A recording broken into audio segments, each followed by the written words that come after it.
Endurance technologies limited 1985 start பண்ணப்பட்டது. இவங்க வந்து அலுமினியம் டை காஸ்டிங் பண்ணுறாங்க.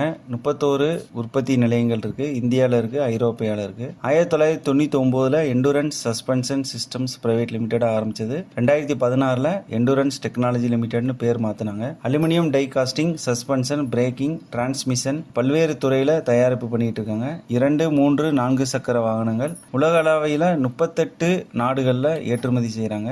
இந்தியாவில் வந்து மகாராஷ்டிராவில் ஹெட் ஆஃபீஸ் இருக்குது. சென்னையில், ஐரோப்பாவில் வந்து தொழிற்சாலைகள் இருக்குது. எலக்ட்ரிக் வெஹிக்கிள் துறையில் பேட்டரி மேனேஜ்மெண்ட் சிஸ்டம் BMSல மேக்ஸ்வெல் எனர்ஜி சிஸ்டம் மூலமாக பிஸ்னஸ் பண்ணிட்டு இருக்காங்க. மார்க்கெட் கேபிட்டலைசேஷன் 36,600 கோடி. Current price 2,602. 52 week high 3,030. 52 week low 1,556. Stock PE 43, book value 406, ROCE 17, ROE 14. Promoters holding வந்து 75% இருக்கு. FII 13%, DIS 9%, public 2%.